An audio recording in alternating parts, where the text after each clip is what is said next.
The world shows up to us as we show up to the world. We are of the earth, not on the earth. We are of the earth. AI will never care, right? 27% of their day, their work day, they feel is meaning, has some kind of real value for the world. 27%. You need presence of self. You need to understand, like, you need to. This world is so filled with splendor and awe. Why are they throwing their show up choices away? The world will show up for you with awe and beauty and generosity and abundance. I was who I wanted to be today. Notice, tune in, feel with, enact care. Choose to show up.com. Have you ever laid in bed at night feeling like you're not quite living up to your potential? Like you're just going through the motions, checking the boxes, but not really present in your own life? Well, you're not alone. In fact, research shows 80% of Americans feel the exact same. And today's guest has spent over 2 decades uncovering why this happens, and more importantly, what we can do about it. Marcy Axelrod is a best-selling author, 2-time 10X speaker, and founder of Show Up Institute. And her journey didn't start with just in boardrooms of Fortune 100 companies or on prestigious stages. It started at the age of 6 when she lost the ability to speak due to a stutter. That challenged her life's calling to understand why people, even those without her obstacles, fail to show up as their best selves. Her groundbreaking book, How We Choose to Show Up, won the most prestigious Haikawa Book Prize and became #1 Amazon bestseller. Her work has been praised by professors at Harvard, Yale, and Stanford, and she's advised in some of the world's most successful companies, including HP, SAP, and Cisco. Today, Marcy is joining us to share her revolutionary Show Up system, TM. I'm sorry, I'm a cinephile. I've always wanted to do that. A framework that reveals the invisible patterns keeping us stuck and the practical tools to break free and truly thrive. Whether you're a leader looking to energize your team, an entrepreneur building something meaningful, or simply somebody who knows there's more to life than just getting by, this conversation's for you. So get comfortable, grab a notebook, and let's dive in. Marcy Axelrod, welcome to the show. Thank you so much for having me, Cody. I'm thrilled to be here. It's a pleasure to have you. And I hope to be able to bring about exactly who you are in this conversation, because I believe that my podcasts are more collaborative than anything else. And I want that to always be resonant with my audience. So can you take us back to being 6 years old with a stutter and realizing how it's shaped today, how you are today? Oh, yeah, very direct line. I mean, Cody, we are all the results of our previous experiences. That's what we are. Those are the ones that are turning the wheel for us and leading us to attune in the world to the things that matter, because they tell us what matters. And then that's what we attend to. So it literally creates the world that shows up to us. So back at age 6, right, my throat starts to lock. We had just moved from Baltimore to Boston. My parents had these great new jobs. They were busy. My siblings couldn't care. My sister, and there I was. So instead of acting out when I wasn't getting the attention that I needed, because I mean, acting out isn't really wired in. So my body acted in, and it took care of it for me. And it was kind of this flashing red light of help, help. I didn't actually get the attention that I needed, but effectively my experience was, the teacher would ask a question in class and my hand would go up. And there was this collective, the whole class was just empathizing and feeling the pain of, my God, like the teacher's going to have to call on Marcy. Like at some point, the teacher's going to have to call on Marcy. Her hand's always in the air. I even though I couldn't speak, I always believed I had, at least a valid answer and something to contribute. And it was so painful. I mean, I learned a bunch of things. I learned that the individualized self is a total farce because everyone was feeling with and for me. That's part of the show up lexicon, right? To with and for, like showing up to each other. It's with and for. Anyway, there's lots of words in the show up, like lexicon. Intelligence becomes all intelligence. Anyway, the pain of feeling that every day and of being in a discussion where, you want to contribute, you want to say something. And I mean, I literally was feeling shocks of lightning come up through my feet and blasting through my skull into the sky. And I remember that so well. So, like, I, like many humans on the planet, what do you do when something is super painful? You put up a wall, you try to carve it out. So I kind of cleaved all of that out of me because my self lens was too painful. So I shut it off. And what I'm doing for the listeners, I'm cupping my hands toward me like a mirror, as if that's my self lens that I'm looking at. And I turned it the other way. I turned toward others, and how am I? Like, my inability to show up as I chose became a question. Well, how is everyone else showing up? Because I couldn't control how I showed up. So, it's recess time. We go out into the back, to the blacktop to play Foursquare, a common game in America. And you got the bully, he's slamming everybody out in the A square. You got the people waiting in line for their turn. And they're, afraid. So you got the scaredy cats thinking, oh my God, it's social suicide if they're slammed out. And then you got the people trying to be nonchalant, like, I can't even be here I'm not even comfortable in my own skin. So I'm just going to kind of look around. And then you've got the teachers on the side kind of not really doing anything to help anybody feel comfortable. So that started my lifelong pursuit of, how are people choosing to show up? Why are they throwing their show up choices away? And then the next seminal experience, I'm, 12 and I'm sent to this rehabilitation hospital. They had a program for stutterers. That was just this awful thing where you sit in a cubicle for 8 hours and you speak into the silver metal machine and the red light goes on. If you say the syllable, starting softly enough and getting loud enough, the red light goes on. It's supposed to be like this, like, well done thing. That sounds like And then psychological warfare. yeah. And then you can move on to the next syllable of the word. I mean, it was just awful. But what I saw there, which was a traumatizing thing, you come out for your like little lunch, half an hour when the kids get to walk around. And there's all these elders recovering from stroke.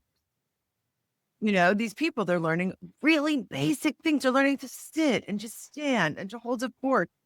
And they had these experts by their side with these well-made plans, and they would flip the pages. And my 12-year-old little eyes saw even people with a lifetime of wisdom and experience. They know how they want to show up with experts by their side and these well-made plans. They're still struggling to show up as they choose. So that's when I said, where's the map? Where's the blueprints? And I went on a lifelong search for it, devouring every bit of psychology. And, neuroscience didn't even exist back in the early 80s by that name, but evolutionary biology, philosophy, everything related to how are humans designed to show up. And what that really became is, how is nature designed to show up? Because nature is really the only thing on the planet with this endless cycle of destruction and rejuvenation. I mean, the trees, the leaves fall, at least here with the deciduous forest in the winter. I'm in New York. The leaves fall, they become the nourishment for the soil and for everything that benefits from the soil. And the tree can hibernate over the winter and conserve and then right. So effectively, the relationship between humanity and nature, we are nature, right? We are of the earth, not on the earth. We are of the earth. Yeah, and I'll stop there. But the definition of the self is not what people think. It's the ego-driven, it's self of today's planet is not the big S self of what we're supposed to be feeling. It's funny because I just did an interview for the audience. It will be last week's interview. But I just did an interview talking about the same thing, that we're not realizing that we're nature. We are human beings. We are born of the earth. We are not machines. We're not these little cogs. And we need to start treating ourselves as such.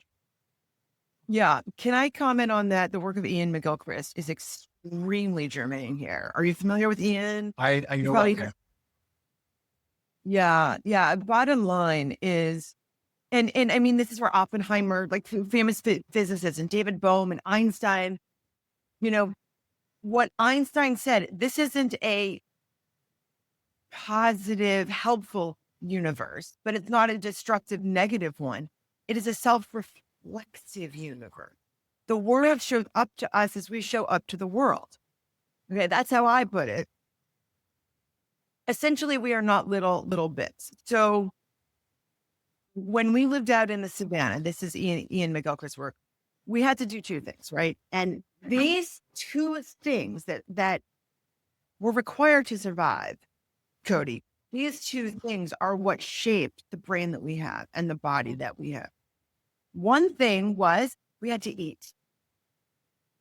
But the second thing is we had to not be eaten.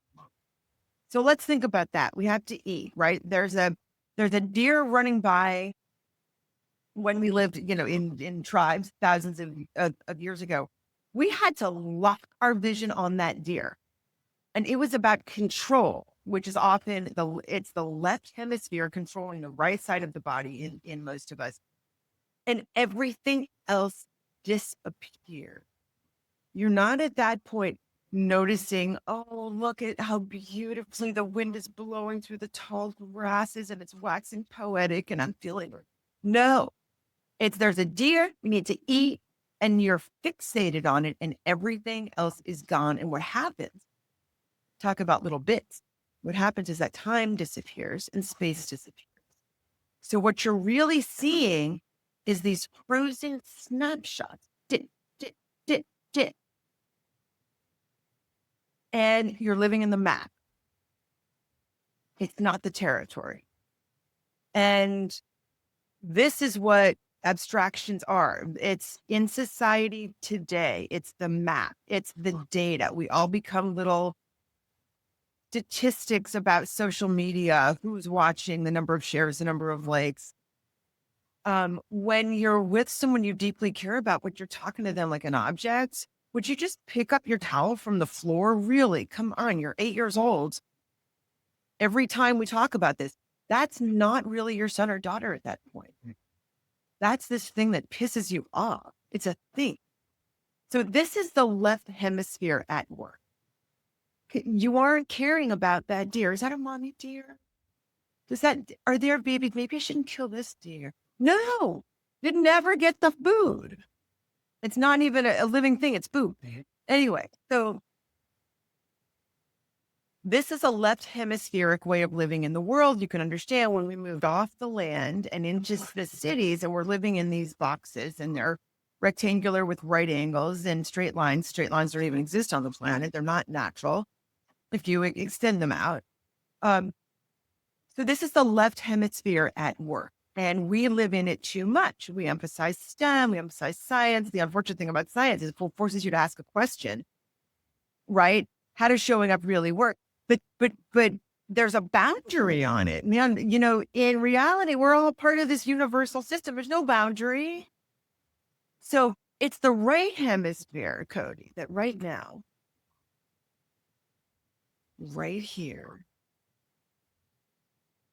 as I notice your expression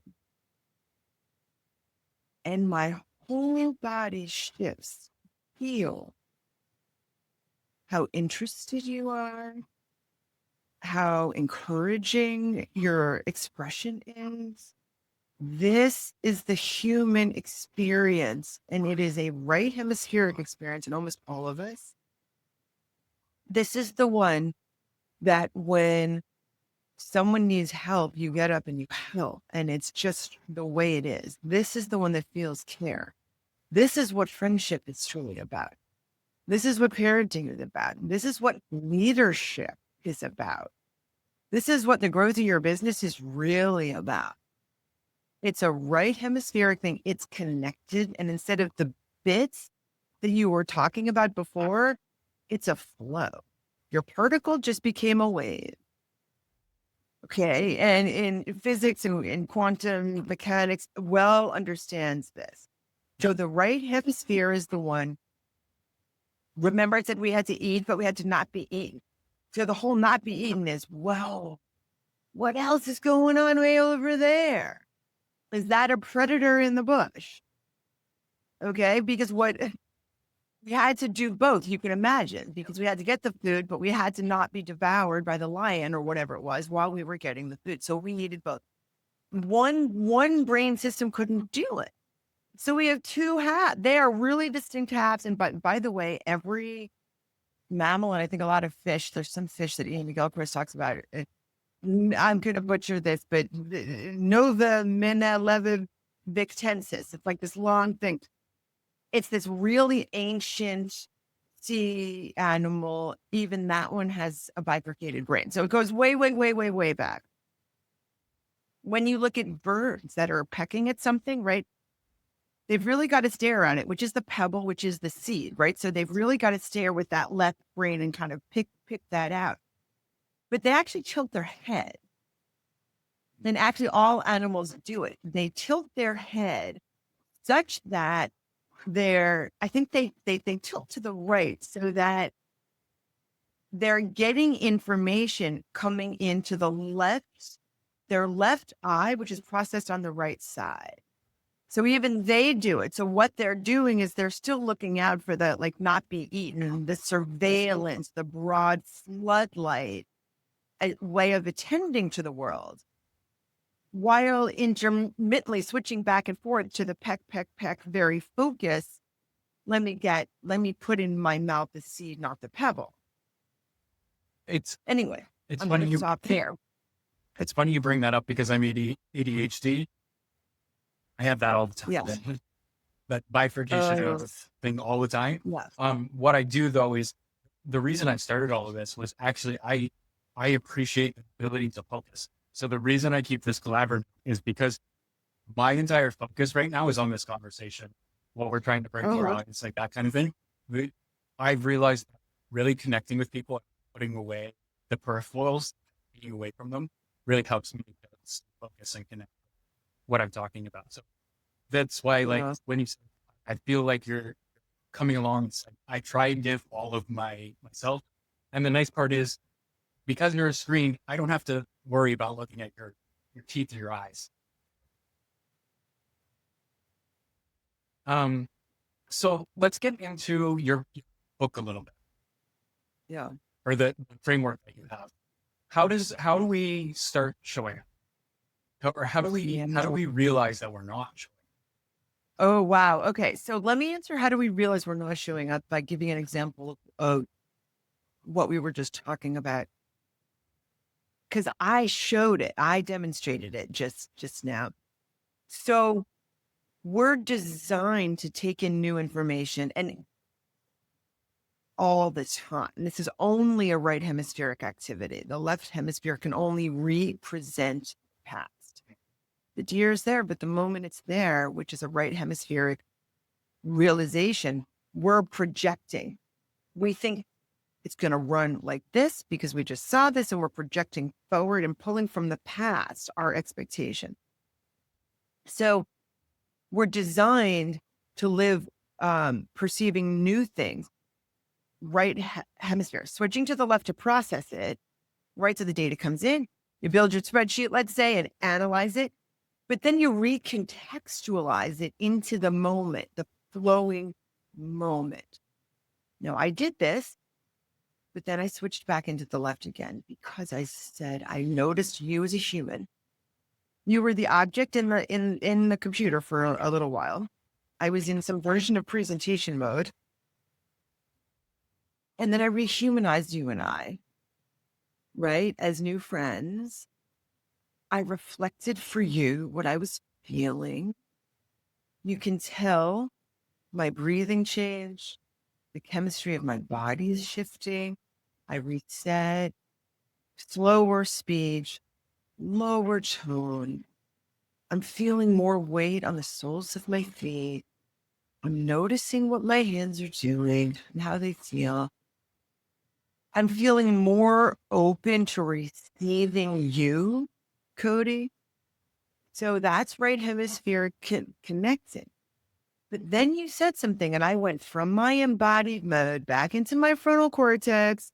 Words are symbolic language. They're the map. They're not the territory. So words put me back into the left hemisphere, and all of my ideas and part of what the, showing up is about came out. Boom, boom, boom, boom, boom. So I went right, left, right, left, right. So what you just asked is, how do you notice? How do you notice how you're flowing?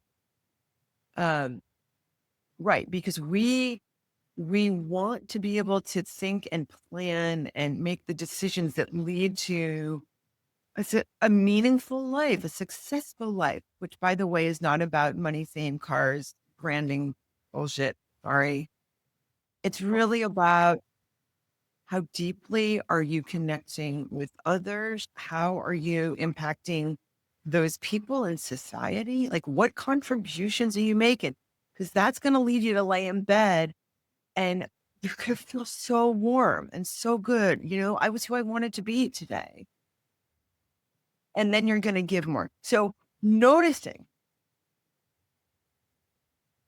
if you feel relaxed, if you're able to really look at someone and feel what they're feeling, you're far more in the truly showing up part of the continuum, level 3 here, and we can talk about this in just a minute. Then in level 2, which if you're in any version of getting done mode or a stress mode or insufficiently slept mode or irritated, or the boss has to get this, or I don't have enough time, or I have to get this done, or you're in pain. There's a lot of valid reasons to be stressed or, threatened in some way. This person's going to put me down. I don't want to go into the meeting and deal with that again. Everyone's going to think I try to contribute too much. I call, if you're in any version of that, imposter syndrome, it goes on and on. It's going to be very hard for you to truly show up and connect with others. Why? Because when we're even minimally threatened, we see the world that way. We project it onto the world. Just to summarize the things that I think pull us out of an authentic, truly like being mode, there's 4. Need to be seen as. Does anyone ever need to be seen as something? I need to be seen as capable in this meeting, or I need to be seen as the boss, or I need to be seen as whatever, attractive. Anyway, so there's needs to be seen as. There's I'm lesser than. Like, a lot of people walk around not really being authentic. They need to prove themselves, so they feel lesser than, or they switch it. That's so the lesser than maybe the female version, the male version. I'm better than. So better than is a real issue. And then there's I deserve. Really? You deserve, treat others with respect, will be respected. When I'm saying honor others, uplift others, really attend. I was at this very busy art fair, which is kind of exhausting to stand there in a booth for 4 days for 12 hours a day. But I was at this exhausting art fair where I had my art, and there was a young woman who was walking by, and I noticed she was another artist, and she was manning her own booth a couple booths down. And she was wearing these high-heeled boots. And she was limping like crazy. You could feel the pain. And I just popped up. I grabbed my purse and I ran over. Turns out I was wearing my boots too. But I had also brought some other comfortable shoes. And I just ran over and I said, here. Had I been in get it done mode, I had to sell my artwork or whatever it would have been, I never would have noticed. But she walked by, and in an instant, I was like, oh, she's in pain. Done. And this isn't because I'm such an amazing giving person. I would like to think that anybody with another pair of shoes in their purse, would have said, hey, here.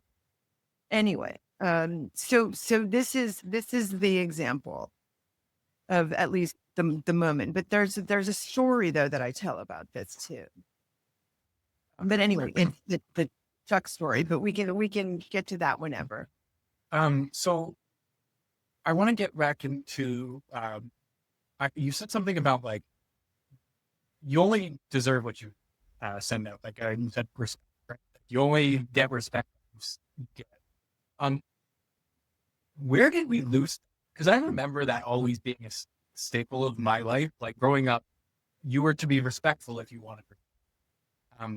But yeah, it's not so much that way. And Yeah, so I've got a couple pages where I talk about why does the world show up the way it does? Because my latest research, and so I talk about research. We didn't get into this, but my first global study of human behavior was back in 1999. 120,000 people responded around the world.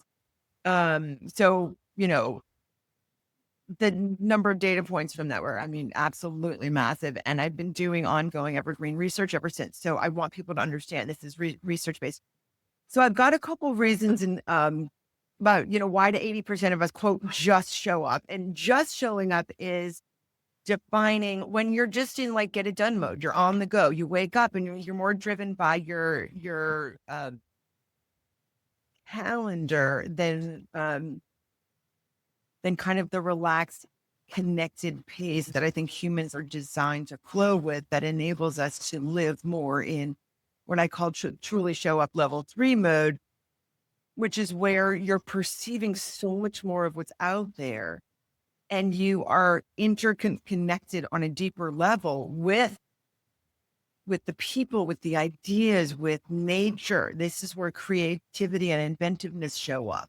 This is where you're truly living the life that you're designed. And manifesting is like a word that might have a halo around it that people reject, but literally the world will show up for you with awe and beauty and generosity and abundance when you live in level 3, truly showing up, because it talks about literally the system of attending that leads to what you see and think and feel. So where did we lose it? We lost it when the pace sped up, when we moved out of nature. Okay. When we moved out of nature, when life became about getting a job and selling time for money, most people are doing things that they don't deeply feel a sense of meaning or connectedness with. The latest data I showed said that people said that 27% of their work day, they feel is meaning, has some kind of real value for the world. 27%. So over 70% of the time where it's like, what the hell are we doing here?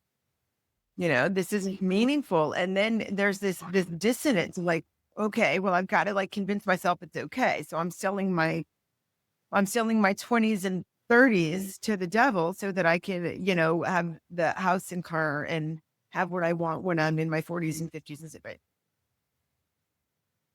those your best years. There's also tremendous epigenetic trauma, right? Like, I mean, there's been generations of war and famine and all sorts of things that we don't like to think about. So we are and tech right now isn't designed in an axiomatic way. It isn't designed to help people be healthier humans. It's designed, unfortunately, right now with a lot of detrimental characteristics that lead us to be ill and lead to anxiety and eating disorders and suicidality. And I mean, people literally killing themselves. And so all of these things, right, have created a culture of level 2 showing up, which is this get it done mode, which leaves us not the leader we want to be. It leads us living in fear, which is why people don't have the business success that they want. And I'll pause. Oh no, it's funny you brought that up because that's how I felt when I was going through my scripted path, that's what I call it, how I was supposed to start in society. I never felt truly connected to what I was doing. I was just showing up all the time. And when I was at home, it was like a nightmare situation in my head because like I wasn't feeling the way I should. But now I've rebuilt my life around my energy, who I interact with, how I adapt, being my authentic self. And I love waking up every day. I love coming to do this and being able to showcase. Yeah, there's days I don't want to do it. And you know what? I don't have to. And that's the nice. When you feel Wow. when you feel down, you can actually take a break. And that's what I think people miss out on. I think that's one of the biggest realities that I come to is showing up has become crutch. You need to sometimes just not show up to understand how to show up. Yeah, yeah. Okay, we better define the term. So I think I get what you're saying, but in all of my research and when I do keynote speeches and stuff, I start by what does showing up mean to you? So we got to be careful Okay. because some people think it's, barely there and others think it's doing your best. So the way that I define showing up, it's a belief system that enables us to reconnect with the fullness of who we are so that we create the society that we want. And by who we are, we're in 3 roles, not 1. That's a big deal. Right now, Cody, you and I have a shared situational presencing that's going on. If we were both in an MRI scanner now, our brain waves would be resonating like this. And that happens when you're eye to eye with someone for more than 6 seconds. So there is a deep presencing where I'm feeling you, you're feeling me, I'm feeling you, feeling me, right? And feeling felt is our lived experience of being connected with another human.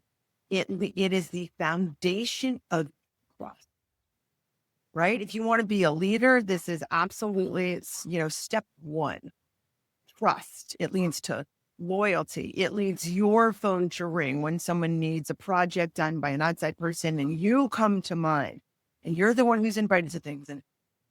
And so truly showing up, the belief system has a lot of basic stuff that is known to be accurate in nature, in physics. So the world shows up to you the way you show up to the world, right? There is a symbiosis.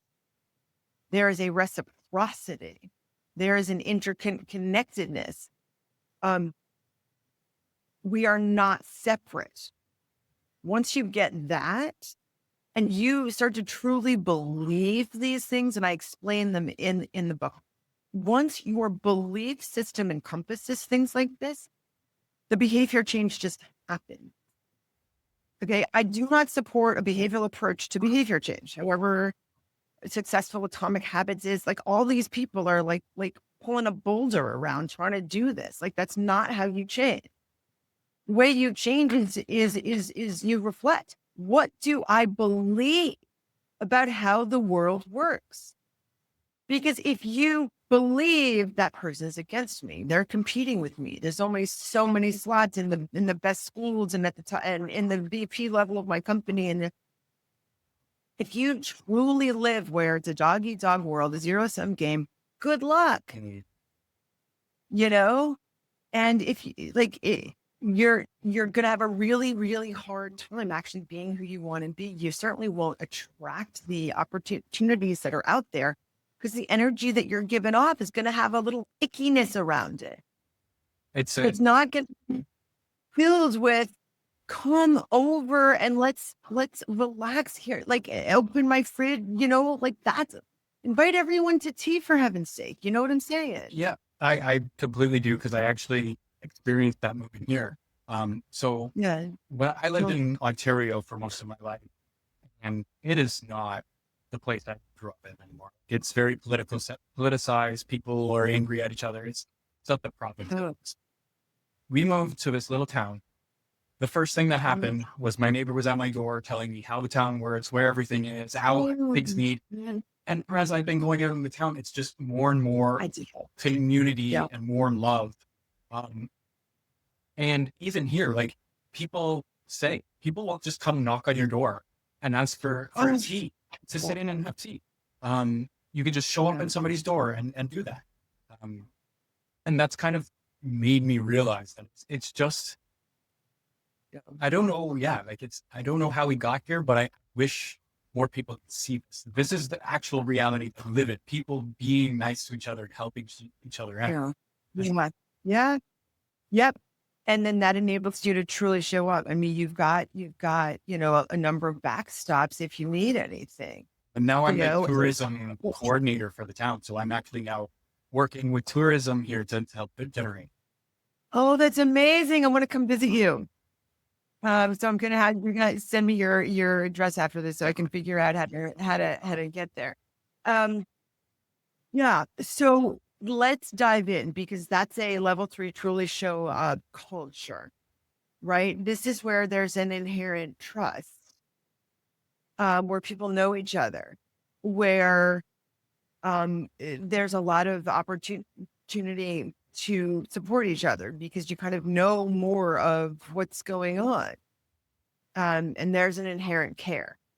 Truly showing up is ultimately about being sufficiently open that you feel the other human near you, you care, and you perceive the wonder from the clouds, from the person, from the ideas, and you become really inventive and new ideas flow, and everyone kind of benefits and supports each other.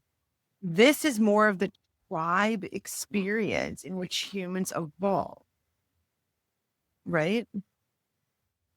It's, yeah, it definitely makes me want to just promote it more, want to showcase it more. Like it's really empowering. I got to say, because Yeah. also the other nice part is I'm a tech guy. Where the town doesn't really have a whole lot of tech.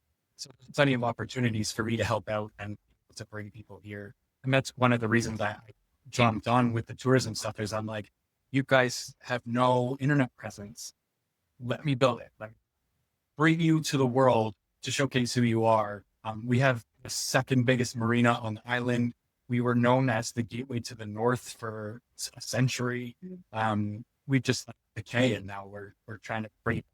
So Wow. yeah, it's really beautiful what we're trying to do, and that's what I'm.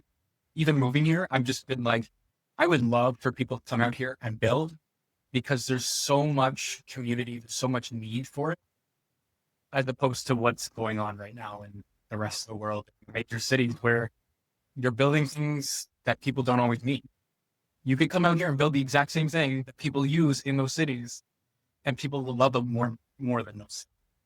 Yeah, and people are leaving cities, which is great. I mean, we used to be 20% cities and 80%,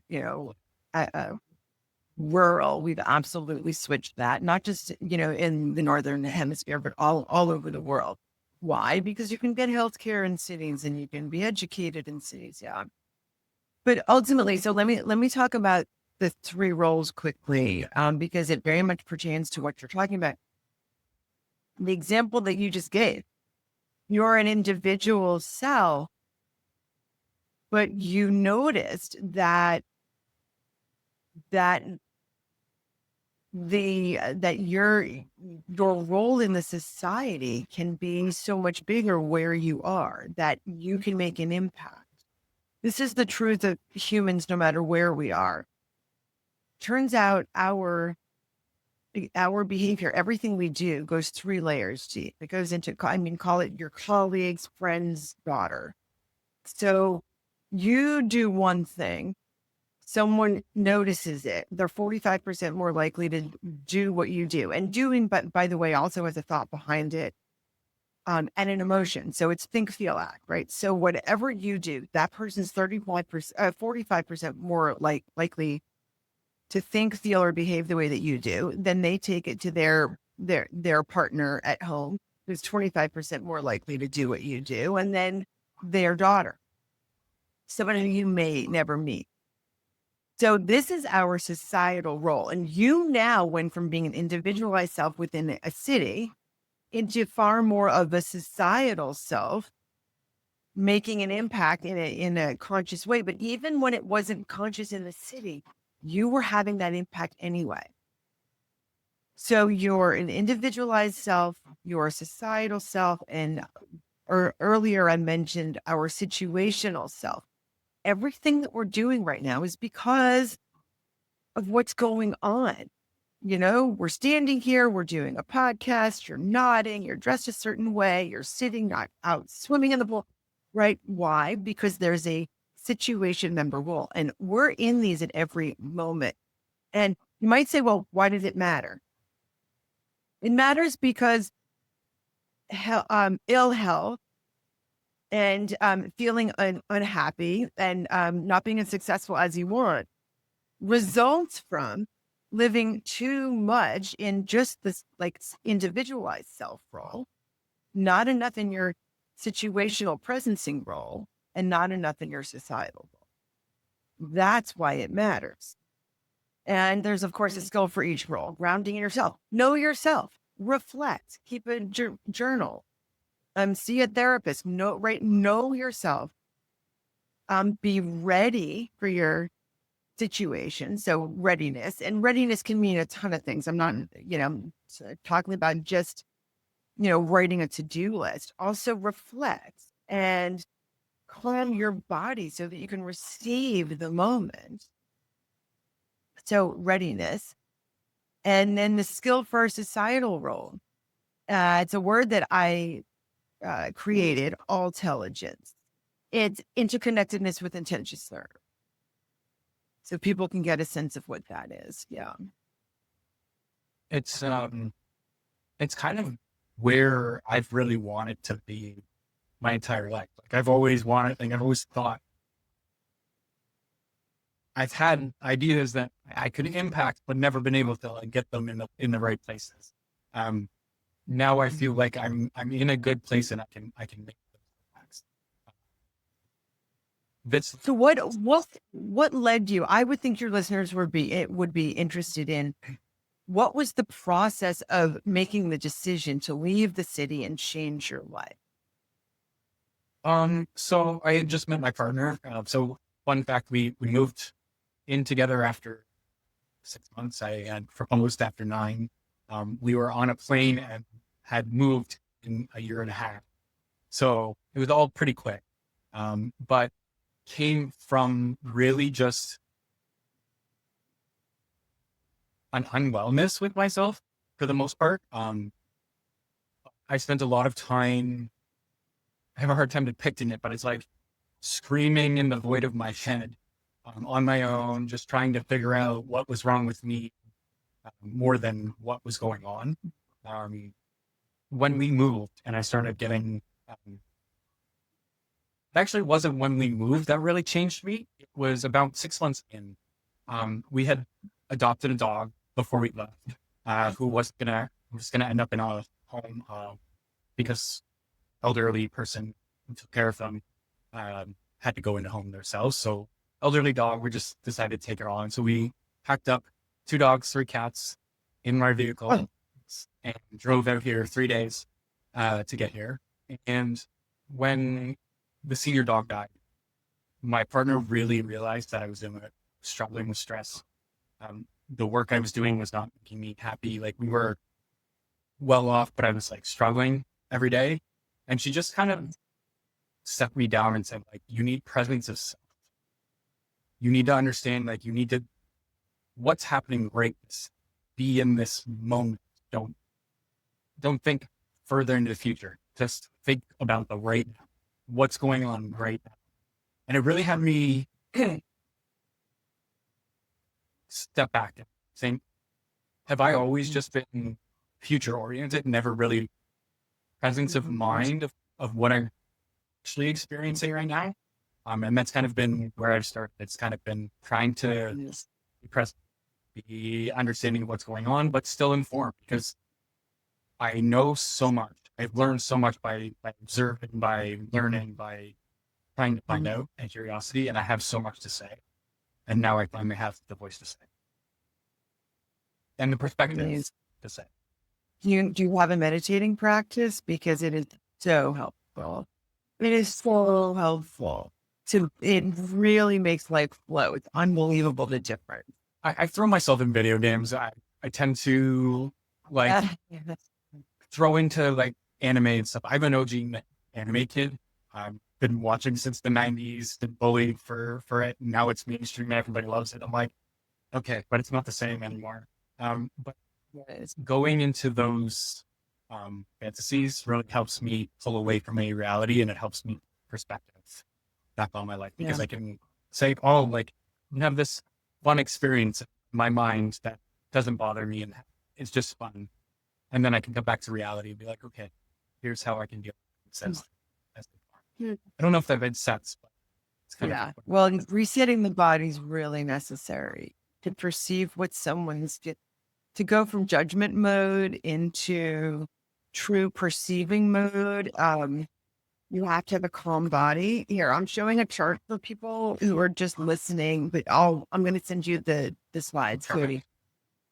As you go from barely there, level 1, through level 2 and 3, what's happening is you start to notice. And once you notice, you can start to tune in. This naturally happens. Notice, tune in. As you tune in, that's when you feel with. Once you feel with, you naturally enact care. You go from the head mode. Let's say you're judging, which is kind of a very common thing that we're not even noticing we're doing.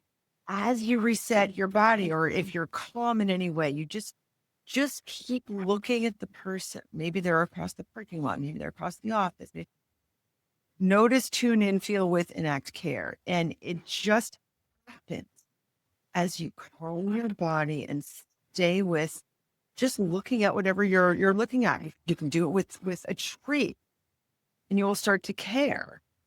And that's what happens. And you were talking about presencing and your partner saying, just be here now.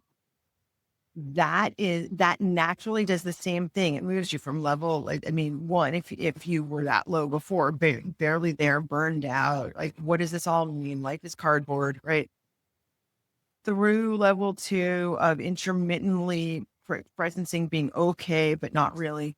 And then into level 3, where this world is so filled with splendor and awe. And and all of a sudden, everything you do is done better and quicker, and time feels spacious. And the way that you relate is it just flows, and the world is exciting and dynamic and beautiful. Yeah. so Yeah. that So comes into my question. How do we bring this to the rest of the world? the way we bring it to the rest of the world. Well, the book is on Amazon. We've got tons of podcasts. I don't know, 50 plus in the last year that are out there. But I mean, I say a lot of the highlights and the same things, and I think people really just need to read the book. I've made it as cheap as I can. The ebook was originally free, but I think Amazon put a few dollars on it. So that's one of the main things in terms of practicing yourself. Practice what I just talked about. Choose one person each day. You can be in the supermarket. Well, I mean, the person might leave the aisle, but let's choose someone who's going to be there for 2 minutes and just look at them and calm your body. And you will notice that you go from instant to the immediate kind of judgment to feeling what they feel and caring about them. So that's really huge. The second thing to do is practice calming your body. I highly recommend reflecting. Uh, those are really the 3 main things. The book has something called the Wheel of Awareness that I recommend people do. It's a kind of very known, highly clinically tested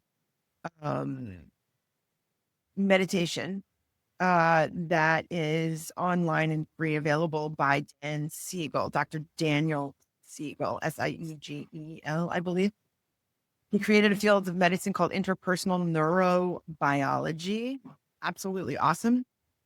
Yeah, but those are a few of the things, but I really do recommend checking out the book because it explains showing up. Um, yeah.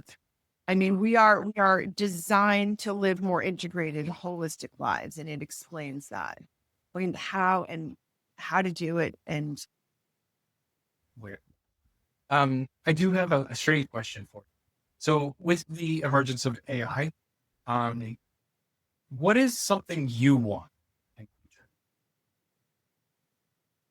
Oh wow. I mean, I think AI is extremely helpful and dangerous. I want people to recognize its limitations. AI will never care, right? Until blood runs through the veins of that transistor chip, it will not care about you, which makes it really dangerous. I was just on a podcast talking about AI therapists and AI friends, very, I mean, dangerous because it doesn't know where the line is. And actually, there was just a report about a study done.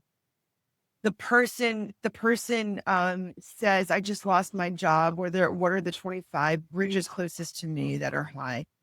And the AI, oh, I'm so sorry you lost your job. That's really hard. Here's all the The closest bridge to you is right over there and doesn't recognize this as a suicide bomb.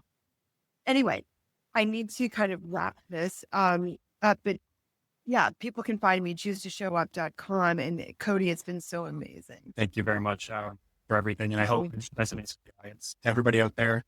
Stay weird.